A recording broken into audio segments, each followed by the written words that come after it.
வணக்கம் நண்பர்களே. இன்றைக்கி நம்ம பார்க்க போகிறது திருவாசகம் என்னும் தேன்.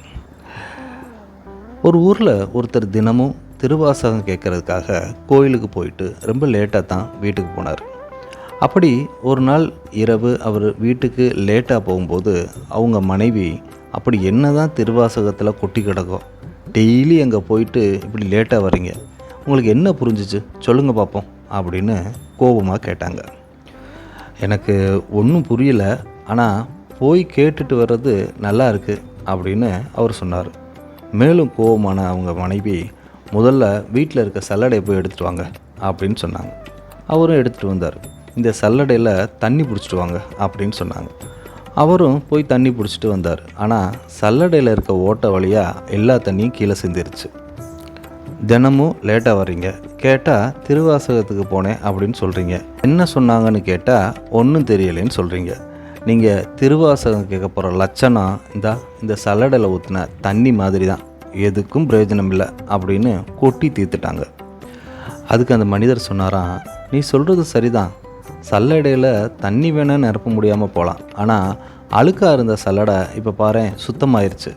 அதுபோல தான் திருவாசகத்தை கேட்கும்போது சொல்கிற விஷயம் வேணால் எனக்கு புரியாமல் இருக்கலாம், ஆனால் என் மனசில் இருக்கிற அழுக்கெல்லாம் பாரமெல்லாம் படிப்படியாக குறையிறத நான் நல்லா உணர்கிறேன் அப்படின்னு சொன்னாராம். எப்போதும் புரிதலை விட தெளிதலே முக்கியம். அப்படி என்னதாங்க இருக்குது அந்த திருவாசகத்தில், அதோடைய சிறப்பம்சங்கள் என்னென்னு பார்ப்போமா?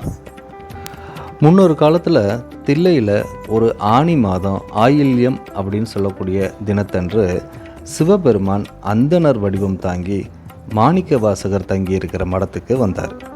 வந்தவர் மாணிக்க வாசகர் கிட்ட, நீங்கள் எழுதின திருவாசகத்தை பற்றி ஒரு தடவை சொன்னால் நான் அப்படியே ஓலைச்சுவடியில் எழுதிக்கிறேன் அப்படின்னு சொன்னார்.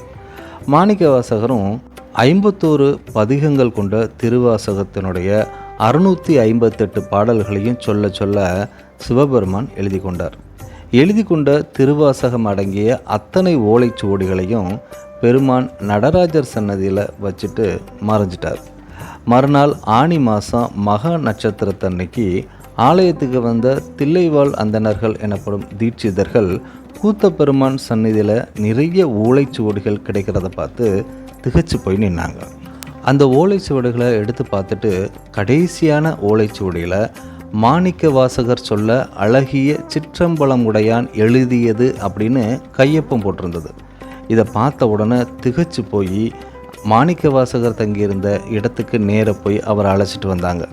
ஓலைச்சுவடியில் உள்ள ஒவ்வொரு திருவாசக பாடலையும் பார்த்து கடைசியில் பெருமானது ஒப்பத்தையும் பார்த்த பிரமித்த மாணிக்க வாசகர், ஆமாம் அடியேன் சொல்ல எழுதப்பட்டது தான் அப்படின்னு சொல்லிட்டு உள்ளம் உருக கண்ணீர் சிந்த மல்கி மன்றாடி நின்றார்.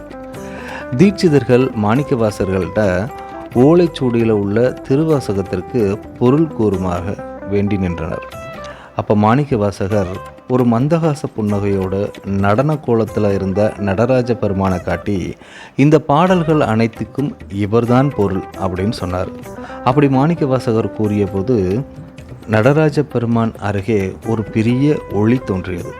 அந்த ஒளியை நோக்கிய உள்ளே சென்ற மாணிக்க வாசகர் சிவபெருமானிடம் இரண்டர கலந்து விட்டார். ஆக ஆனி மகம் மாணிக்க வாசகருடைய குரு பூஜை நாளாக கருதப்படுகிறது. திருவாசகத்துக்கு ஒருகார் ஒரு வாசகத்துக்கும் ஒருகார் அப்படின்னு சொல்லக்கூடிய அந்த திருவாசகத்தினுடைய சிறப்புகள் சிலவற்றை பார்க்கலாம். நமச்சிவாய என்னும் 5 எழுத்தில் திருவாசகத்தின் முதல் பதிகமான சிவபுராணம் தொடங்குது. சிவபுராணத்தில் முதல் 6 வரிகள் வாழ்க அப்படின்னு முடியும். அடுத்த 5 வரிகள் வெல்க அப்படின்னு முடியும். அடுத்த 8 வரிகள் போற்றி அப்படின்னு முடியும். இப்படி 658 என அமைந்திருக்கும் திருவாசகத்தினுடைய 658 பாடல்களை குறிக்கிறது. சிவபுராணத்தோட 32வது வரியில் மெய்யே உன் பொன்னடிகள் கண்டின்று வீடுற்றேன் அப்படின்னு பாடியிருப்பார். இது மாணிக்க வாசகர் 32வது வயதில் முக்தி அடைந்ததை சூட்சமமாக குறிக்கிறதாக சொல்லப்படுகிறது. திருவாசகத்தினுடைய 18வது வரி அவன் அருளாலே அவன்தாள் வணங்கி என்பது படிப்பவர் அனைவரையும் உருக்குவதாக இருக்கக்கூடியது. தெய்வம் மனிதனுக்கு கூறியது கீதை, மனிதன் மனிதனுக்கு கூறியது திருக்குறள், மனிதன் தெய்வத்திடம் கூறியது திருவாசகம். நன்றி, வணக்கம். மீண்டும் சந்திப்போம்.